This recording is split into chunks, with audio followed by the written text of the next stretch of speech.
was a bright blue boy with some nice little toys, very innocent. I'm not talking a DBR. He was one with a beautiful heart, a God-fearing lad, but until now. Dear younger self, this letter to you is going to be an apology of how I've gone far away from the future you intended. There was a time you wanted to become a lawyer, but what you have now is a liar. There was a time you wanted to become a doctor. Not that I've really changed, though. See, I'm not so good at doctoring things. I mean, I fake lives to make a living. But this was supposed to sound like an apology. Why are my words not even showing remorse in it? See, it's because my heart is now as cold stone. I'm the king of dominoes. I do this just to please her. Let me not tell you about that. It's a story for another day. Dear younger self, hope you remember how father and mother lived together in unity, peacefully, blissfully. It was of everything, but you ruined it because you were just too religious. Was it because they told you in church to always speak the truth and let the devil be ashamed? You see, this truth you spoke only gave devil more fame, because how could you? How could you have told mom that you saw father sleeping with her best friend on their matrimonial bed? Who does that? Oh, maybe you. But anyway, that was the genesis of everything. And it did bring about Exodus, because mother walked out of planet Earth and father did walk you out of his own heart.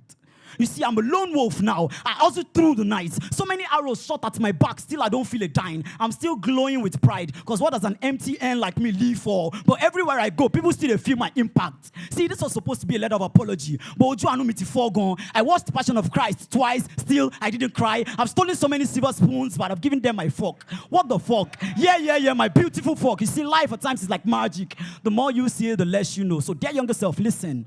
Say karma.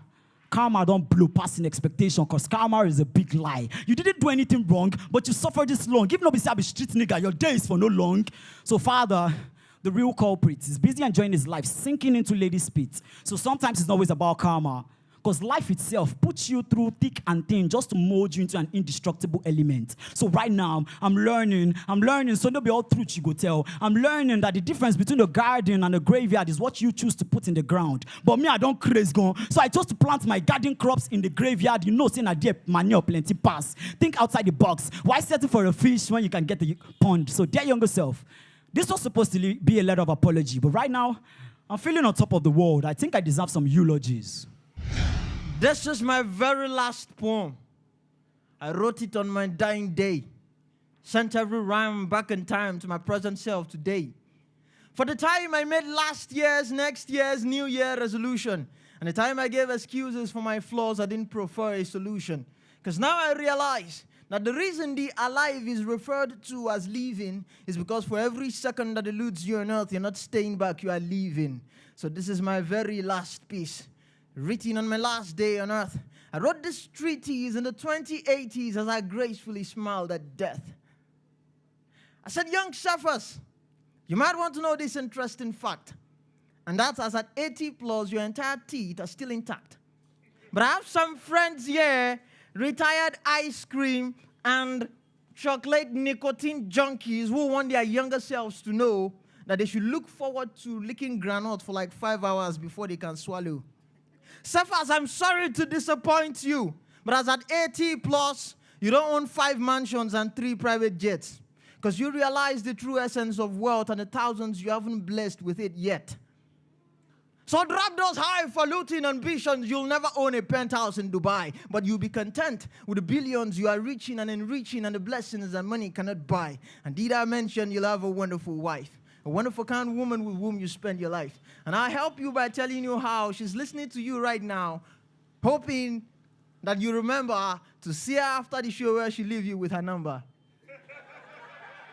Cephas, I'm writing from the 2080s, so that means rapture hasn't happened. And yes, I know divulging this makes you the scapegoat of the heavenly bound and earthly useless, who pray for the end of the world and not their purpose for being in it. They wail and whine of a cold world, but while hiding their light, its source of heat, they slither past life-hardened hearts without leaving an impact. Born with gifts for the world to profit, but return to the grave with them intact. I have finished my course. I've ended my race. And angels beckon me to a higher realm and place. Attend your ears to my voice. Let these words give you understanding as they come to purge, prune, and prove the pillars on which you're standing. Because every man is building on something. We are all buildings in construction. The choices we make per day are bricks we lay as we hope for a lasting structure. And so this is the time for you to sow If you're scared of falling, you'll never soar. This is the time to make mistakes. So not see problem come begin to shake. Because no matter the weight of any elephant, if you fall, make cause it quick. No problem is unknown to man. Cephas, I tell you this, because the darkest of the darkest nights can never prevent the dawn. You can pass through any challenge. Valiant, including the one in Ibadan. Plumbline, how do you rate Titi Matthews? 8, 6, 8, 8, 7, 8. Okay. All right. What do you have for Cephas? 8. 8. 8. 9.